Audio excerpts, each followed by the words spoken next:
ॐ अज्ञानतिमिरन्धस्य ज्ञानाञ्जनशलाकया चक्षुर्मिलितं येन तस्मै श्रीगुरवे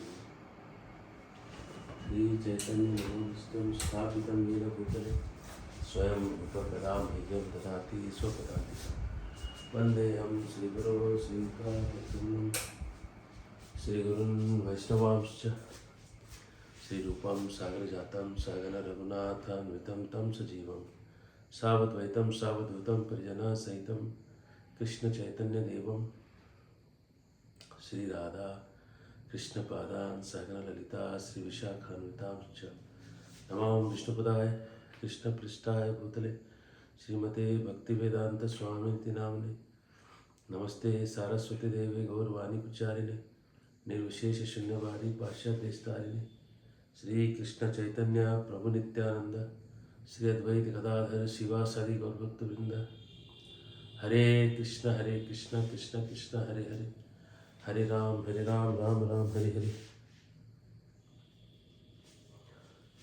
तो हम लोग भागवत के संध्याकालीन सत्र में सबका स्वागत करते हैं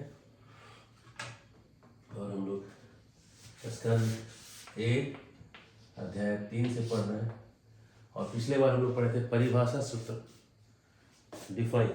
पूरे भागवतम को अगर डिफाइन किया जा रहा है परिभाषा, तो वो एक सूत्र बताए थे।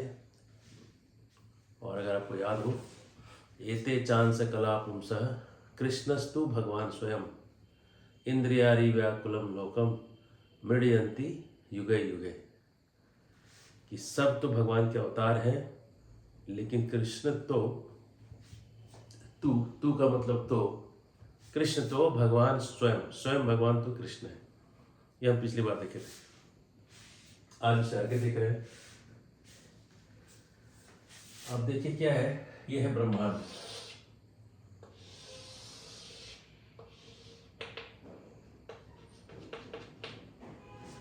और ब्रह्मांड जो है उसमें खाली हम जो रह रहे हैं, जो दिख रहा है वही नहीं है। अभी हम समझ लीजिए कि यहाँ है, कहीं पे सेंटर में है, और ये पूरा ब्रह्मांड का 2R क्या बोलते हैं, डायमीटर को हिंदी में क्या बोलते हैं, चलिए कुछ तो बोलते हैं, ठीक है। त्रिज्या बोलते हैं इसको, और इसको शायद चाप बोलते हैं, चाप।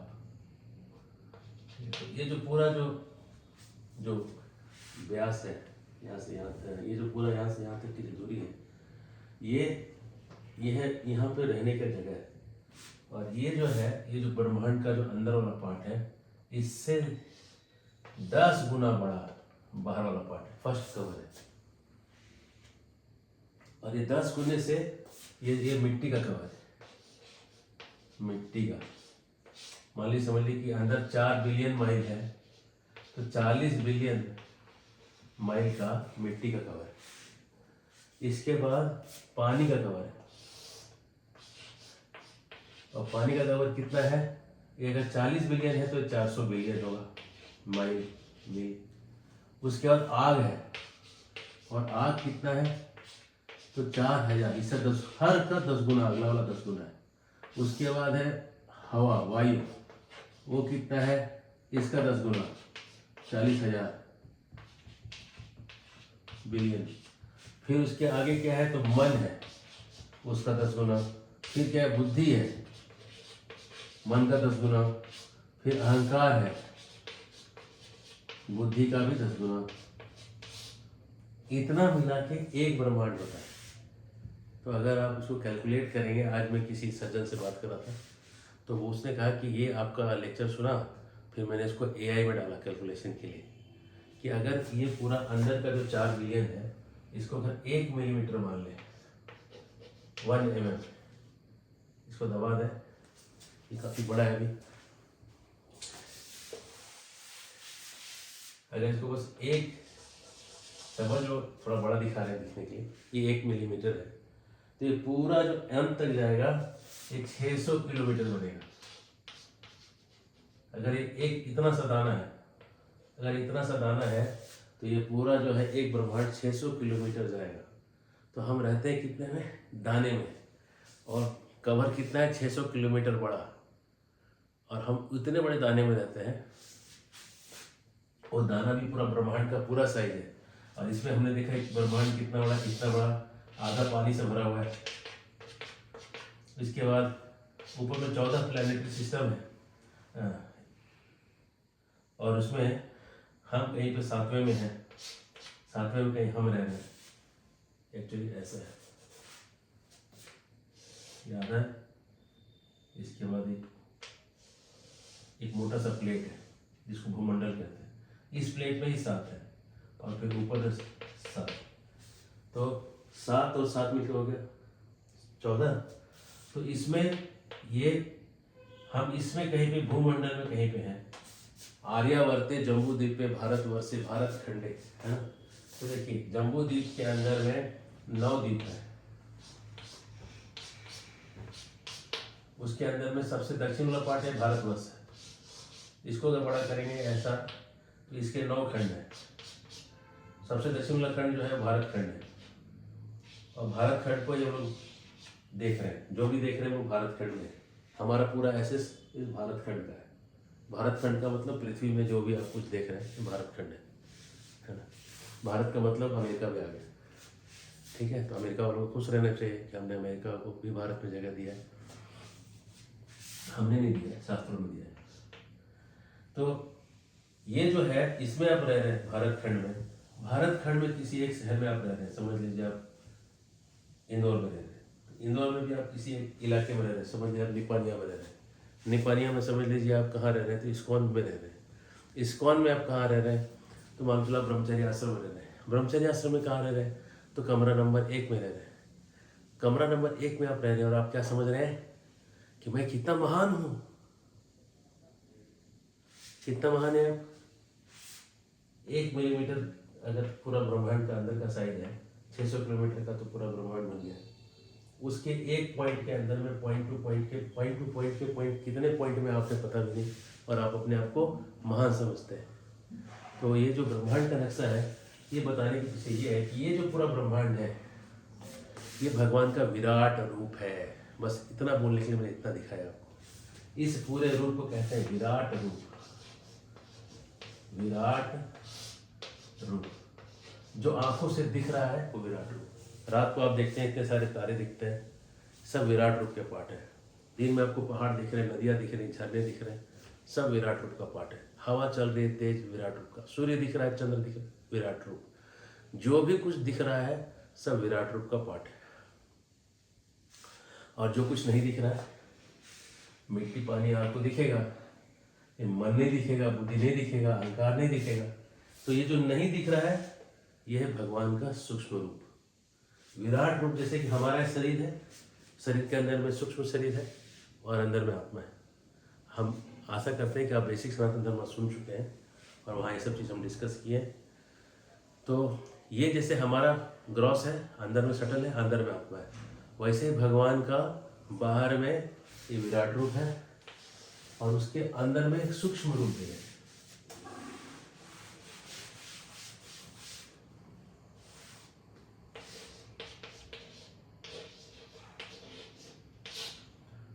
लेकिन दोनों भी भौतिक हैं। जैसे हमारा शरीर भौतिक है वैसे ये दोनों भी रूप भौतिक है और इसका विनाश होगा। लेकिन इसके अंदर में जो दिखते नहीं है वो है परमात्मा। परमात्मा जो कि जैसे आत्मा है, आत्मा शरीर को चला रहा है, वैसे परमात्मा इस पूरे ब्रह्मांड की आत्मा है, परमात्मा है, वो पूरे ब्रह्मांड को चला रहे हैं, है ना। परमात्मा वैसे चला रहे हैं। तो इस तरह से हमने देखा कि ये एक विराट रूप है, सूक्ष्म रूप है और अंदर में परमात्मा है।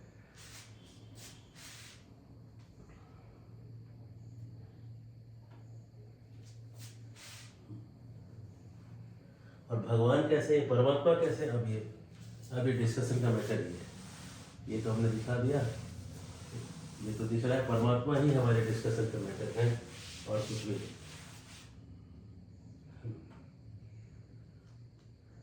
तो अब तो शुद्ध गोस्वामी कह रहे हैं कि ये जो भगवान है, ये जो परमात्मा है, भक्ति से दिखेंगे। अब ये आपको फिर से याद दिलाते हैं कि कथा कहाँ चल रही है, नैमिषारण्य में।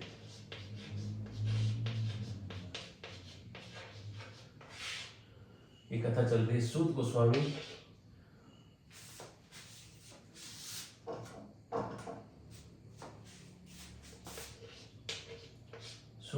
जो है ये कथा कर रहे हैं, और यहाँ पे संत, यहाँ पे बहुत सारे हजारों हजारों लोग वहाँ पे संत महात्मा बैठे हैं, उनके बीच में कथा चल रही है। तो ये कह रहे हैं कि भक्ति से भगवान मिलेंगे, ये जो परमात्मा को रियलाइज करना आसान नहीं है, भक्ति चाहिए। तो भाई किसी को भी ऐसा बोल दीजिएगा कि आप में भक्ति है तो भगवान दिखेंगे, तो बड़ा डिप्रेसिंग फीलिंग आएगा कि अच्छा भगवान तो दिखे नहीं, इसका मतलब क्या निकला कि भक्ति नहीं है।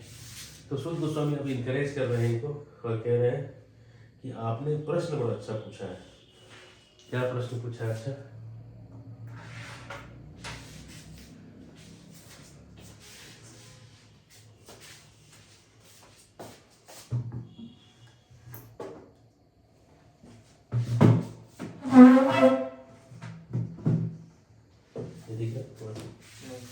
कर सकते हैं, कर दिया ऊपर कर। ठीक, मैं बोलता हूँ, थोड़ा सा इसको डाउन करिए, एंगल चेंज करिए, हो जाएगा। ठीक है, ये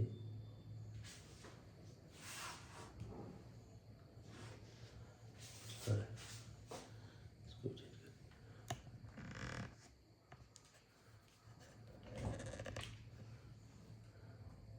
हो रहा है, ये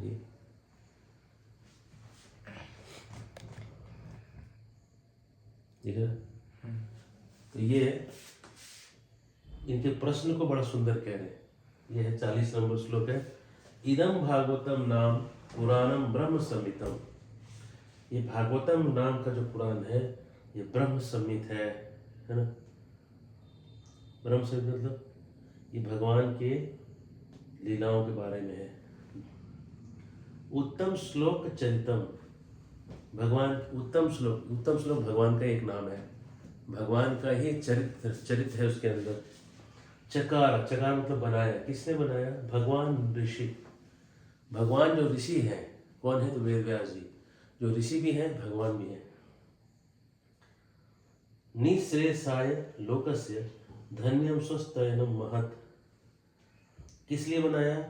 निःश्रेयसाय, लोगों का भला करने, लोकस्य, लोगों को भला करने के लिए, उनको धन्य करने के लिए, उनको सक्सेसफुल बनाने के लिए, उनको आनंद देने के लिए, उनको परफेक्ट बनाने के लिए उन्होंने ये भागवत पुराण लिखा है।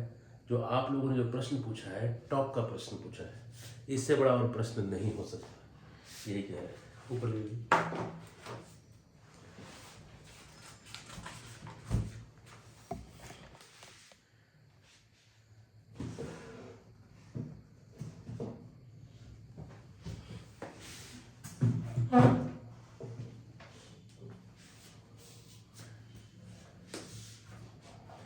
और 41 जो श्लोक है इसमें हम लोग आ रहे हैं।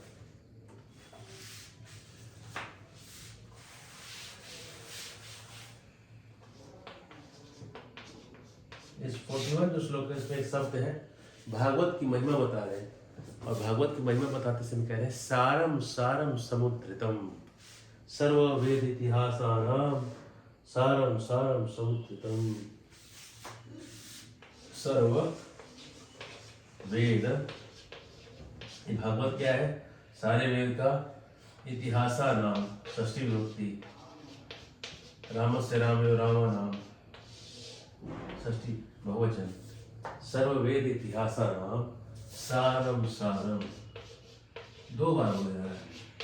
आदमी भाव में आ गया बोलने, भाव में जब होते हैं तो शब्द को दोबारा बोलते हैं। सार, सार है, सार है, समझो समझो, 2 बार बोला जा रहा है। सारम सारम समुद्रितम।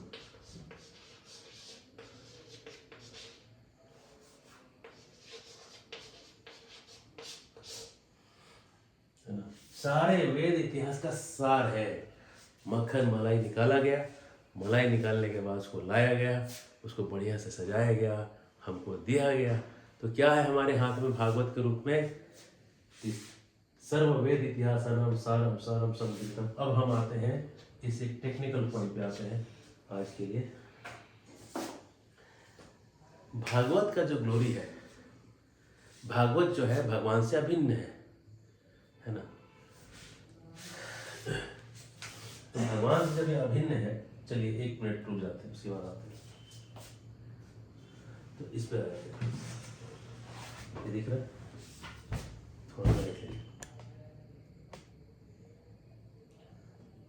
कृष्णे स्वधाम उपगते धर्म ज्ञानादि सह कलो नष्ट दृशामेश पुराणार्को धुनोदितः।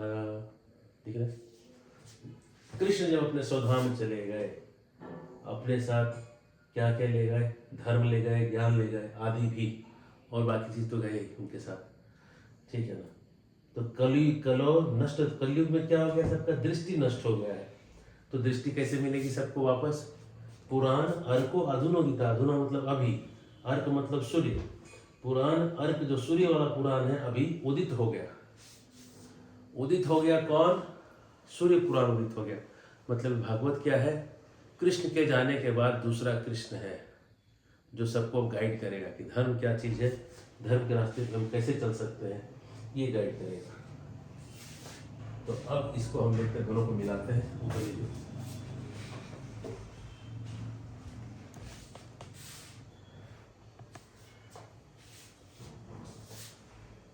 बाकी जो पुराण है उसमें भी भागवत का महिमा दिया है। जैसे भागवत महात्म्य जो है वो स्कंद पुराण से लिया गया है, बाकी पुराणों का महात्म्य है। तो अब प्रश्न ये उठता है कि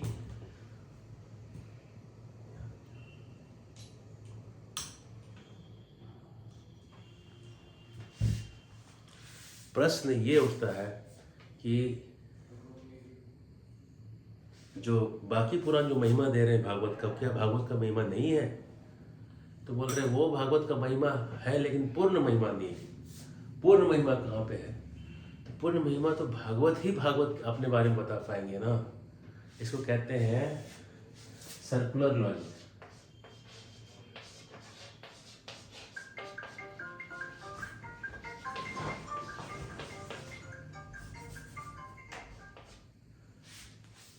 इसको कहते हैं सर्कुलर लॉजिक। सर्कुलर लॉजिक किसको कहते हैं? कि समझ लीजिए, एक उदाहरण दे रहा हूँ मैं आपको। कोई मंगल ग्रह से आ जाए और आप 20 लोग बैठे हैं और 20 लोग बैठ के बोलेंगे वो क्या खाता होगा, और आप 20 लोग मिलकर डिसाइड करेंगे कि वो तो खाना नहीं खाएगा, वो तो भूसा खाएगा, और आपने भूसा दे दिया उसको, तो क्या वो खाएगा? नहीं खाएगा। क्यों नहीं खाएगा? भाई वो क्या खाएगा कौन बताएगा? वो वही बताएगा और कोई नहीं बता सकता। तो जो चीज़ हमारी इंद्रियों से परे है वो चीज़ में हमारा लॉजिक नहीं चलेगा, हमको वहाँ से लेना पड़ेगा चीज़ों को। तो भागवत जो है स्वयं भगवान है और अधोक्षज है। अधोक्षज को तोड़ेंगे, संधि विच्छेद करेंगे तो बनेगा अधर और अक्षज, दो बनेगा। अक्षज का मतलब होता है अक्ष और जग। जग का मतलब जन्म लेना, अक्ष का मतलब होता है इंद्रियां। इंद्रियों से जो जन्मे मतलब इंद्रियां से जो जन्म लेता है। क्या जन्म लेता है इंद्रियों से? Sense perception. हम आंखों से क्या जन्म ले रहा है? दिखना। आंखों से क्या जन्म ले लेता है? देखना। कानों से क्या जन्म होता है? सुनना। जीभ से क्या जन्म होता है? स्वाद करना। नाक से सूंघना। ये सब इंद्रियों को ऐसे उसका जन्म होता है। तो जो इंद्रियों का जो परसेप्शन है उसका जन्म होता है। अर्ध मतलब परसेप्शन, अर्ध मतलब हमारी इंद्रिया का परसेप्शन से वो कभी भी, हम कभी भी नीचे ही रहेंगे, ऊपर नहीं जाएंगे। तो जो अधोक्षज है, जो इंद्रियों के परसेप्शन से परे है जो व्यक्ति, उसका नाम है भगवान। अधोक्षज उनका एक नाम है। तो जो अधोक्षज है उनके बारे में कौन बता सकता है? तो सर्कुलर लॉजिक के हिसाब से अभी हमने समझा, कौन बताएगा अधोक्षज के बारे में? अधोक्षज ही बताएंगे और कोई नहीं बता सकता। दूसरा कोई नहीं बता सकता कि अधोक्षज कैसे खाते हैं, कैसे रहते हैं, है ना। वो बोल रहे हैं पत्रम पुष्पम फलम त्वयम यो में भक्त्या परीक्षति। तो कौन बोल रहे हैं? अधोक्षज बोल रहे हैं, मैं ये खाता हूँ, है ना, मैं और कुछ नॉनवेज हम, है ना, और बाकी सब चीज़ें मैं नहीं खाता हूँ। तो वो भगवान कह रहे हैं कि ये जो है भगवान ही बताएंगे। तो भागवत की महिमा कौन बताएगा? भागवत स्वयं बताएगा। क्योंकि भागवत से ज़्यादा भागवत को कोई नहीं जानता है, भगवान से ज़्यादा भगवान को कोई नहीं जानता है। भगवान ही भगवान के बारे में जानते हैं। तो भागवत ही भागवत के बारे में जानता है। और भागवत क्या कह रहा है? सर्व वेद इतिहासानां सारम सारम समुद्रितम। ये क्या है? सारे वेदों का, सारे इतिहासों का सार है, सार है। समुद्रितम, बढ़िया से निकाला हुआ है। ये नहीं कि जैसे तैसे कर उधर उधर देख रहे थे निकाल दिया, ऐसा नहीं। बहुत ध्यान से केयरफुली निकाला गया है ना। सारम सारम समुद्रितम। तो अब सुखदेव गोस्वामी जो है वो कह रहे हैं, तो सुध गोस्वामी क्या कहते हैं? तो वो लोगों ने तो कह दिया, सुखदेव गोस्वामी ने तो कथा किया और मैंने वहाँ सुना है। जितना मैं समझा हूँ, जितना मैं रियलाइज किया हूँ, उतना मैं अपनी यथाधीतम यथामति, उतना जितना मति है, जितना मेरा बुद्धि है, उसके हिसाब से मैं एक्सप्लेन कर सकूँगा, उससे ज़्यादा नहीं कर सकूँगा, है ना। तो अब एक चीज़ चलते चलते, सुखदेव गोस्वामी जब कथा करने बैठे तो वहाँ पे कौन कौन लोग आए हैं, हम शायद पहले या दूसरे में बताए थे, लेकिन यहाँ फिर से प्रसंग आ रहा है। जब सुखदेव गोस्वामी वहाँ पे आए, परीक्षित को, इसके पहले का सिचुएशन ये है, परीक्षित को श्राप मिला है कि 7 दिन में सांप काटेगा तुम्हारी मृत्यु होगी। परीक्षित चल के महल छोड़ दिए हैं, गंगा जी के तट पे आ गए हैं और वहाँ पे आमरण अनशन का उन्होंने संकल्प लिया है कि 7 दिन तक यहीं बैठेंगे, यहीं बैठ के देखेंगे क्या करना चाहिए, संतों से पूछेंगे। और अचानक से पता नहीं कैसे भगवान की प्रेरणा से अलग अलग जगह से सब संत लोग वहाँ पहुँचे हैं। कौन कौन पहुँचे हैं तो पूरा एक चैप्टर है भागवत में, वहाँ पे लिखा है। गौतम ऋषि, वशिष्ठ ऋषि जो भगवान राम को पढ़ाए, वशिष्ठ जो विश्वामित्र भगवान को पढ़ाए वो भी आए, गौतम और गौतम अहिल्या जो है वो गौतम ऋषि आए, है ना सर। और उसके बाद पीपलाद ऋषि, दधीची के पुत्र पीपलाद, ऐसे बहुत सारे महात्मा, नारद, वेद व्यास सब आ गए और सबसे प्रश्न पूछ रहे हैं कि जो व्यक्ति को 7 दिन में मरना है उसको क्या करना चाहिए। और ये कोई बताया नहीं, वहाँ पे कोई बता नहीं पा रहा है क्योंकि सब लोग एक एक स्कूल को रिप्रेजेंट करते हैं। कोई न्याय पढ़ाता है, कोई वैशेषिक पढ़ाता है, कोई योग पढ़ाता है। तो अब कैसे कहते कि वो वाला अच्छा है, क्योंकि पढ़ा तो वही रहे, तो इसलिए वो कोई कुछ बोल नहीं रहे। तब सुखदेव गोस्वामी वहाँ पे आते हैं और सुखदेव गोस्वामी आते हैं, 16 साल का लड़का, सबसे कम उम्र वहाँ पे, और ये लोग तो लाखों लाखों साल उम्र है, करोड़ों साल उम्र वाले लोग हैं वहाँ पे। और वहाँ पे जैसे वो आते हैं सब खड़े हो जाते हैं और उसके बाद जब वो बैठते हैं और भागवत सुनाना चालू करते हैं, तो एक्चुअली उन्होंने भागवत सुना था वेद व्यास से, अपने गुरु से, वो गुरु भी सामने बैठे हैं, लेकिन गुरु वही श्लोक को बोल रहे हैं। लेकिन गुरु को लग रहा है कि क्या ये श्लोक मैंने कभी सुना भी है आज तक। यथाधीतम यथामति, जितना मेरा मति है, जितना मेरा बुद्धि है, उतना ही मैं समझा पाऊंगा। सुखदेव गोस्वामी है राधा रानी के तोते, तो उनका जो मति है बहुत राधा रानी में डूबा हुआ है। तो जब वो उस मिठास से भागवत को बोलना चालू किए, तो जो लोगों ने भागवत उनको सिखाया था उनको भी लग रहा है कि ये तो पहली बार सुन रहे हैं, है ना। यथाधीतम यथामति। तो सुखदेव गोस्वामी क्या कैलिबर समझिए कि राम के गुरु वशिष्ठ वहाँ बैठे हैं, विश्वामित्र बैठे हैं, गौतम ऋषि बैठे हैं, दधीची के पुत्र बैठे हैं, पिपलाद बैठे हैं, और उनके गुरु वेद व्यास बैठे हैं, उनके गुरु नारद बैठे हैं, और कितने महात्मा लिस्ट है पूरा भागवत में, इतने सारे, और जितने का लिस्ट नहीं, वो सब लोग वहाँ बैठे हैं। और वहाँ उनको देखते ही सब खड़े हो गए, किसी को डाउट नहीं कि बड़ा है कि छोटा है, 16 साल का लड़का है, और सब बैठ के वहाँ उनसे सुन रहे हैं। तो ये भागवत जो है इस सही में सारे वेदों का, इतिहासों का सार है, सार है, समुद्रितम है, अच्छे से निकाला गया है। तो हमने 6 प्रश्न जो थे वो 6 प्रश्नों का उत्तर यहाँ पे एक ओवरव्यू में हो चुका है। पहला प्रश्न था सबसे श्रेयकर चीज क्या है, भक्ति है। दूसरा प्रश्न था सारे शास्त्रों में एक शास्त्र कौन सा बेस्ट है, तो जो भी शास्त्र भक्ति के बारे में बताएगा वही श्रेष्ठ है, मतलब भागवत श्रेष्ठ है। तीसरा सवाल था कृष्ण क्यों आते हैं, है ना, तो अपने भक्तों को रक्षा करने, अपने भक्तों को लीला सुनाने, और लीला अवतार और पुरुषावतारों के बारे में थोड़ा उन्होंने चर्चा किया।